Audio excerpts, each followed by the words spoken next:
ایک صحابی کے گھر میں حضرت عمر تلوار کو لے کر پہنچے، آواز دی، ایک دم زندہ دم رہیے گا، آواز دی، کون ہے؟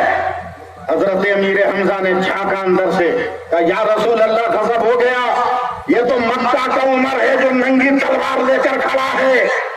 میرے نبی نے کہا دروازہ کھولو، نیت بری ہوگی تو اجر بھی برا ہوگا اور نیت اچھی ہوگی تو اجر بھی اچھا ہوگا۔ کھولو دروازہ۔ حضرت سیدنا امیر حمزہ نے دروازہ کھولا۔ یہ سیدنا امیر حمزہ کون ہے؟ ابھی شعبان کے مہینے میں سعودی عرب میں بارش ہوئی اور بارش کی وجہ سے میدان احد میں جہاں حضرت سیدنا امیر حمزہ اور 70 صحابہ کے مزارات ہیں، قبر میں اتنا پانی بھر گیا کہ ان کی قبریں کھل گئی۔ 1450 برس کے بعد حضرت امیر حمزہ کا جسم تر و تازہ تھا اور جب جسم سے ہاتھ ہٹایا گیا تو تازہ تازہ لہو نکل رہا تھا۔ جب نبی کا غلام ایسا ہے تو نبیوں کا امام کیسا ہوگا؟ کھول دو حمزہ، کھول دے دروازہ۔ حضرت امیر حمزہ نے کھولا،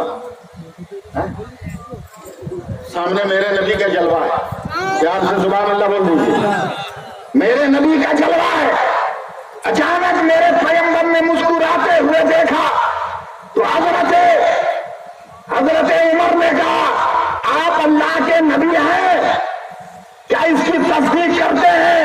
تو میرے نبی نے کہا عمر، چند گھنٹے پہلے تیرے بت خانے سے جو آواز آ رہی تھی، امر نجیحٌ رجل فصیح یقول لا الہ الا اللہ، کیا اب بھی تمہیں یقین نہیں آیا؟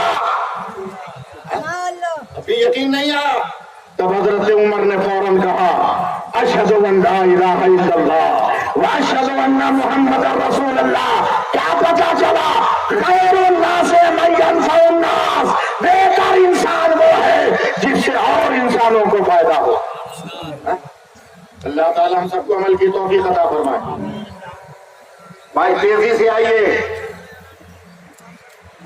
تیزی کے ساتھ آئیے، وقت زیادہ ہو رہا ہے، کی تیاری کرو۔ ہم تو 1 سال سے نہیں 2.5 سال سے 13 دسمبر 2022 سے ہمارے ہندوستان میں یہ نعرہ لگا رہے ہیں کہ جس کی جتنی سنکھیا بھاری اس کی اتنی حصہ داری۔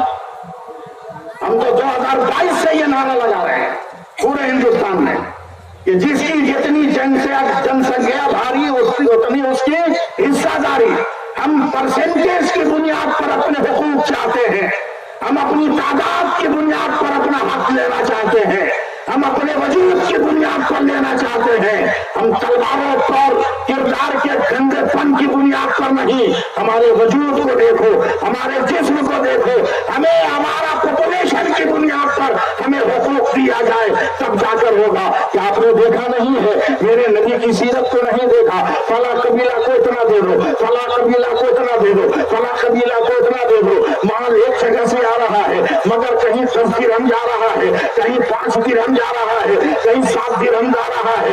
تمام صحابہ نے کہا یا رسول اللہ، وہ بھی شریک تھا، وہ بھی شریک تھا، مگر اسے 10 درہم کیوں دیا جا رہا ہے، اس قبیلے کو 5 کیوں دیا جا رہا ہے؟ تو محسن انسانیت پیغمبر ارشاد فرماتے ان کی تعداد اتنی ہے اس لیے اتنا دیا گیا، ان کی تعداد کم ہے اس لیے ان کو اتنا دیا جا رہا ہے۔ اور تو مسلمانوں اپنے حق کو لینا شروع کرو اور اپنے حق کو لینا۔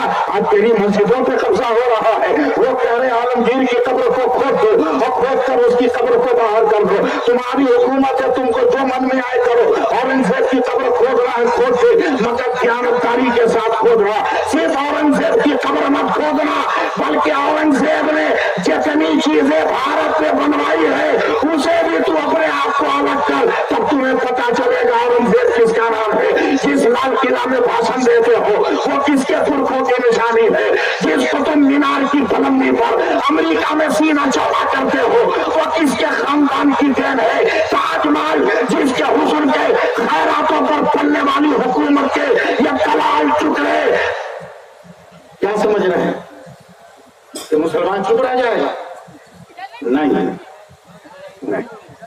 آپ متحد ہو جاؤ نا تو ابھی شیرازہ دکھا جائے. اور متحد ہونے کے لیے کسی سماج سیوا کی ضرورت نہیں. متحد ہونے کے لیے سب سے بہترین جگہ مسجد ہے. سب سے بہترین جگہ مسجد. ایک ہی صف میں کھڑے ہو گئے محمود و ایاز, نہ کوئی بندہ رہا اور نہ کوئی بندہ نواز. جہاں بادشاہ کا قدم ہے وہیں محمود غزنوی کا سر ہے, اور جہاں محمود غزنوی کا سر ہے وہیں ان کے غلاموں کا سر ہے. اس لیے بات ختم کرتے ہوئے, سمیٹتے ہوئے, اب میں تقریر کیا کروں, تقریر نہیں ہو پائے گی, اب وقت بہت زیادہ ہو گیا, نماز کی تیاریاں شروع کی جائیں.